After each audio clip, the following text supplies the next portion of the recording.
Semoga yang subscribe diberikan rezeki melimpah dari jalan tak terduga. Dan yang like komen, dimudahkan jalannya menuju surga di hari akhir nanti. Siapa yang tak mendengar nama Qorun? Dia adalah seorang sosok kaya raya di zaman Nabi Musa yang namanya melegenda hingga sekarang. Kisahnya diabadikan dalam Al-Quran, bahkan menjadi peribahasa atau ungkapan di masyarakat guna menggambarkan seseorang yang mirip dengan tabiatnya atau menisbatkan harta yang ditemukan terpendam dalam tanah sebagai harta Qorun. Qorun adalah miliarder kaya raya yang hidup sejaman dengan Nabi Musa. Saking kaya rayanya, Qorun setiap kali keluar dari rumahnya, ia didampingi dengan 300 pelayan laki-laki dan 300 pelayan perempuan. Itu dilakukan semata-mata sebagai bentuk kesombongan bahwa dialah manusia paling kaya, paling terhormat, dan memiliki pengikut setia. Orang-orang tentu saja akan penasaran seberapa banyak harta kekayaan Qorun jika pengawal dan pembawa kunci gudang kekayaannya sebanyak itu. Lalu berapa banyakkah harta yang dimiliki Qorun yang disimpan di dalam gudangnya tersebut? Sebelum saya melanjutkan, dimohon untuk menonton video ini sampai selesai supaya tidak ada kesalahpahaman dalam memahami isi cerita, serta mohon bantu channel ini semakin berkembang dengan cara tekan subscribe dan silahkan tinggalkan like serta komen positifnya. Semoga dukungan pemirsa Risalah Kehidupan bernilai pahala dan menjadi wasilah dimudahkannya segala urusan pemirsa sekalian. Pemirsa Risalah Kehidupan, di zaman sekarang banyak orang yang mengistilahkan rezeki yang tak terduga dengan istilah harta Qorun. Lalu dari manakah sumber harta kekayaan Qorun yang sangat luar biasa itu? Serta di manakah Qorun dan hartanya ditenggelamkan? Siapakah Qorun dan bagaimana kisahnya dengan Nabi Musa? Qorun merupakan kaum Nabi Musa alaihi salam. Disebutkan oleh Ibnu Juraij, nama lengkap Qorun adalah Qorun ibnu Yashar, ibnu Qahis, ibnu Lawi, ibnu Yakub. Ia merupakan putra paman atau sepupu Nabi Musa alaihi salam. Pasalnya, Nabi Musa alaihi salam sendiri adalah putra Imran, sedangkan Imran adalah putra Qahis. Dengan kata lain, Qorun masih satu kakek dengan Nabi Musa alaihi salam, yakni kakek Qahis. Ia adalah umat Nabi Musa yang taat. Tidak hanya memiliki banyak harta, Qorun juga termasuk orang yang cerdas dan berilmu. Ia menguasai ilmu duniawi dan ilmu ukhrawi, dan tercatat bahwa Qorun adalah ahli di bidang kimia. Dirinya tercatat sebagai ahli kitab Taurat setelah Nabi Musa. Kepandaian Qorun dalam ilmu agama membuat dirinya sering disebut dengan ilmu nawir, atau orang yang memberi cahaya dan penerangan. Suaranya terkenal merdu dalam membaca kitab Taurat. Selain itu, Qorun juga lihai dalam berbisnis. Ia mengetahui trik investasi yang menguntungkan, serta jalur perdagangan internasional yang strategis di zamannya. Kekayaan Qorun begitu banyak, sebagaimana tercatat dalam surat Al-Qasas ayat 76. Sesungguhnya Qorun termasuk kaum Musa, tetapi dia berlaku aniaya terhadap mereka. Kami menganugerahkan kepadanya perbendaharaan harta yang kunci-kuncinya sungguh berat dipikul oleh sejumlah orang-orang yang kuat. Dalam riwayat Kaisamah disebutkan, kunci gudang kekayaan Qorun dibutuhkan 60 bigol atau sejenis kuda kecil. Ukuran kuncinya sebesar jari, bahannya terbuat dari kulit, dan setiap kunci digunakan untuk satu gudang. Maka keluarlah Qorun kepada kaumnya dalam kemegahannya. Para ulama tafsir menjelaskan, Qorun keluar dengan mewah diiringi dengan 300 gadis berbaju merah dan 4.000 kendaraan kuda. Tak heran, iring-iringan Qorun itu mengundang decak kagum mereka yang gandrung terhadap harta kekayaan, sebagaimana yang terekam dalam ayat Al-Quran. Moga-moga kiranya kita mempunyai seperti apa yang telah diberikan kepada Qorun. Sesungguhnya ia benar-benar mempunyai keberuntungan yang besar. Quran Surat Al-Qasas ayat 79. Namun tak sedikit kaumnya yang mengingatkan. Ingatlah ketika kaumnya berkata kepadanya, "Janganlah engkau terlalu bangga, sesungguhnya Allah tidak menyukai orang-orang yang terlalu membanggakan diri," atau farihin. Ulama menafsirkan istilah farihin di sana juga berarti takabur, zolim, berbuat kerusakan, arogan, dan tak mau bersyukur terhadap nikmat. Mengenai dari mana asal-usul kekayaan Qarun, ada beberapa riwayat yang memberitahukan tentang asal-usul kekayaan Qarun. Sumber pertama menyebutkan bahwa jauh sebelum memiliki kekayaan, Qarun hanyalah seorang lelaki miskin yang tidak mampu menafkahi keluarganya. Anaknya sangat banyak. Lalu suatu ketika Qarun datang kepada Nabi Musa. Ia meminta Nabi Musa alaihi salam untuk mendoakannya agar Allah memberikan harta benda yang banyak. Qarun juga meminta Nabi Musa mengajarinya ilmu kimia dan ilmu-ilmu kehidupan lainnya. Qarun dikenal sebagai orang yang soleh dan mengikuti ajaran Ibrahim dengan baik, sehingga tanpa pikir panjang Nabi Musa alaihi salam menyetujui permintaannya. Allah Subhanahu wa ta'ala mengabulkan doa Nabi Musa. Qarun diberikan kecerdasan luar biasa dan menguasai ilmu yang telah diajarkan kepadanya. Qarun menguasai teori dan praktik pembuatan emas permata dan beragam perhiasan mewah lainnya. Ia juga pakar dalam ilmu arsitektur, rancangan bangunan, penataan kota, dan lain sebagainya. Tidak lama setelah itu, hidupnya berubah. Qarun pun hidup dengan bergelimbang harta. Ribuan gudang yang dimilikinya penuh dengan emas dan perak. Namun sayangnya, keberuntungan yang didapatkannya membuatnya gelap mata. Qarun mulai hidup dengan penuh pamer, keangkuhan, dan penuh kesombongan.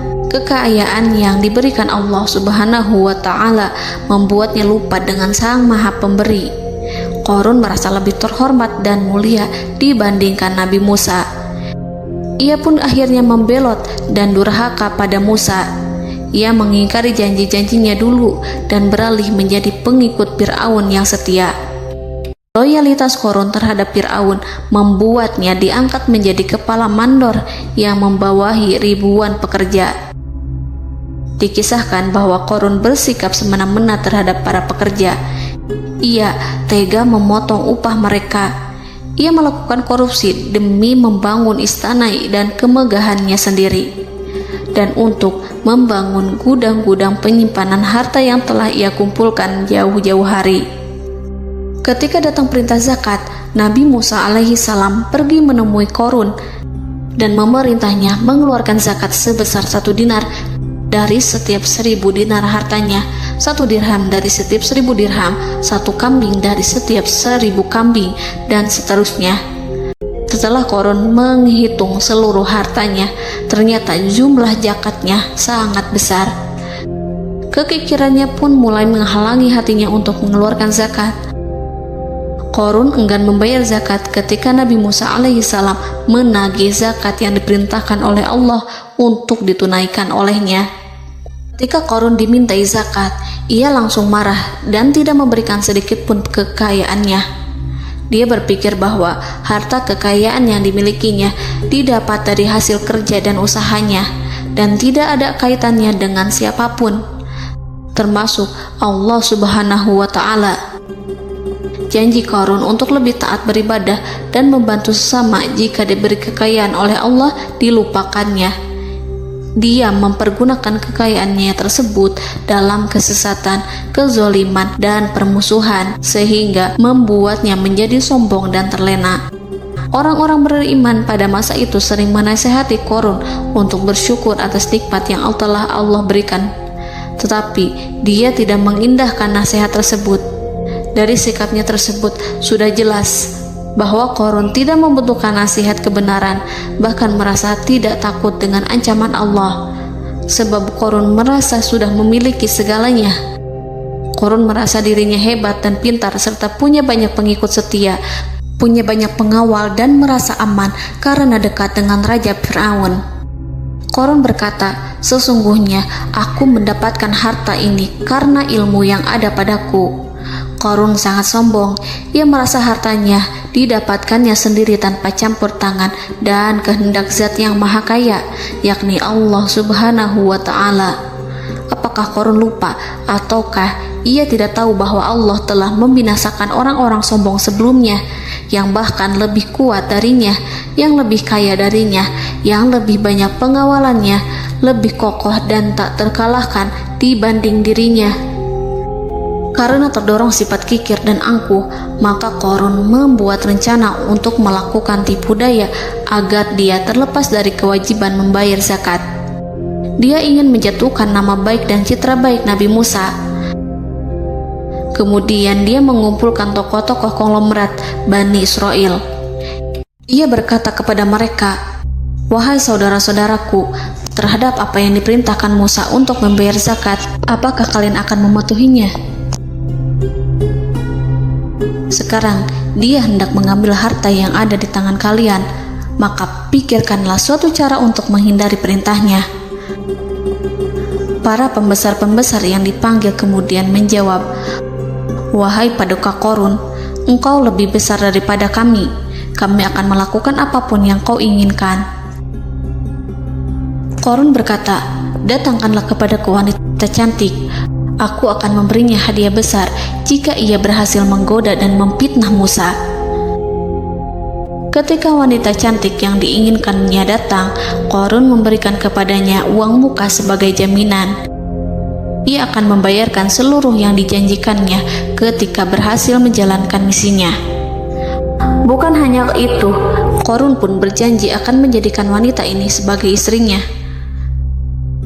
Keesokan harinya, Korun mengumpulkan Bani Israel. Setelah itu, Korun menghadap kepada Nabi Musa seraya berkata, "Orang-orang menanti kedatangan Anda, sampaikanlah saran dan nasihat kepada mereka."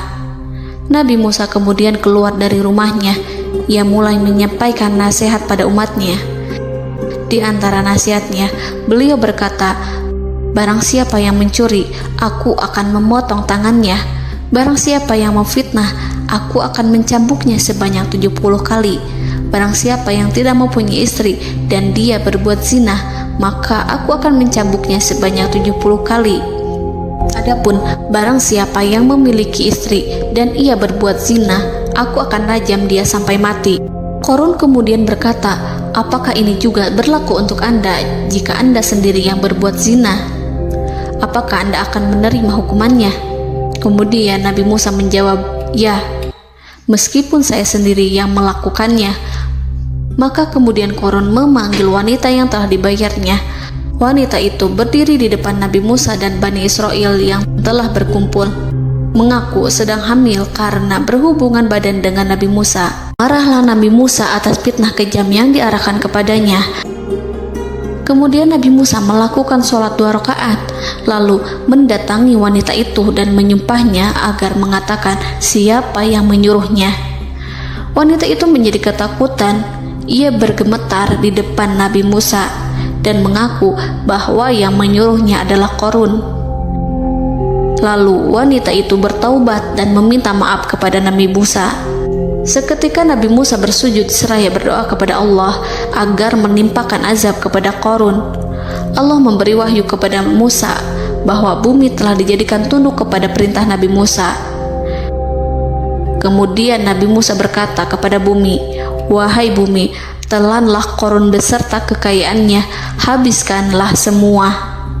Kala itu Allah menurunkan wahyu kepada Musa alaihissalam untuk memerintah bumi apapun yang diinginkannya.